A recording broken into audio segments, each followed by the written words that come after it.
ગુજરાત અધ્યક્ષ madam sir Rasikbhai તેમજ આવેલા સાથે હોદ્દેદારના હેતલબેનો અને અમે એવી યાદગીરી રાખીએ છીએ કે યાદગીરીમાં તો શું આપીએ બીજું, પણ આપણા દ્વારકા જિલ્લાનું નામ થાય અને વચન પણ આપીએ છીએ અમે પર્યાવરણનું જતન કરી અને અત્યારે વૃક્ષારોપણ બધા કરે છે અને વૃક્ષો મેડમ સર અને રસિકભાઈ ને હોદ્દેદાર આપણા લઈ આવ્યા છે સાથે રાજકોટથી.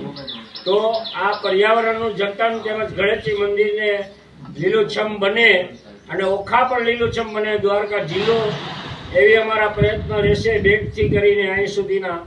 તો આપણા શ્રી હોદ્દેદાર તો છે જ કે જિલ્લા અધ્યક્ષ જગદીશભાઈ શાસ્ત્રી, ઉપાધ્યક્ષ અનુપમભાઈ બારાઈ, તેમજ આપણા મોરચા જિલ્લા અધ્યક્ષ સીમાબેન કે.એન. માણેક એડવોકેટ, તેમજ આપણા શ્રી રક્ષાબેન જોશી બ્રહ્મ સમાજ અગ્રણી, તેમજ આપણા પ્રતિકભાઈ ગાંધી જે મહાજન સામાજિક કાર્યકર, તેમજ એ અત્યારે જિલ્લાના પર્યાવરણના પોતે મહામંત્રી બનેલ છે.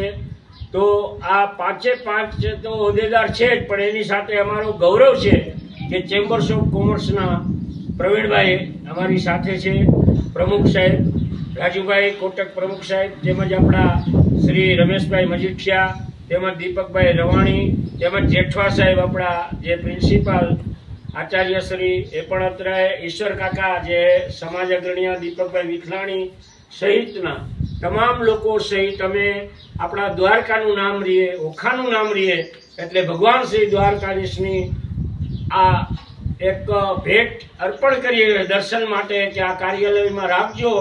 તો ભગવાન કે છે કે જીવમાં અનેક જીવ છે, તો હું તો જીવદયાનું કાર્ય કરું જ છું, પણ વૃક્ષોમાં પણ પરમાત્મા નારાયણનો વાસ છે, વિષ્ણુનો. એવા નારાયણ ભગવાન અમે એને અર્પણ કરીએ છીએ કે વૃક્ષોમાં પણ આપ ધ્યાન ધરી અને ભગવાન દ્વારકાધીશનું ધ્યાન દેજો. શ્રી વિજયસિંહ રાયજાદા પણ સાથે છે, તો એનો પણ આ લોકો આભાર માની રહ્યા છે બધાએ. આ બધાનો ખૂબ ખૂબ આભાર. રમેશભાઈ જોશી બ્રહ્મ સમાજ અગ્રણીય આ બધાનો ખૂબ ખૂબ આભાર આ લોકો માની રહ્યા છે, જે આપણે ગુજરાત લેવલના અધ્યક્ષ આવ્યા છે અને આ સંસ્થા છે રાષ્ટ્રીય લેવલની. તો મેડમ સર કહે છે કે રસિકભાઈ કે કોઈને જોડાવવું હોય તો શાસ્ત્રીજીનો કોન્ટેક્ટ કરે, જગદીશભાઈ શાસ્ત્રીનો, જે જગદીશભાઈ શાસ્ત્રી આમાં સદસ્ય બનાવશે. જિલ્લાની જવાબદારી અમે એને સોંપીએ છીએ, તો હું પણ એમ કહું છું કે એના જિલ્લાની જવાબદારી પૂરેપૂરી નિભાવીશ અને જેટલું બને એટલા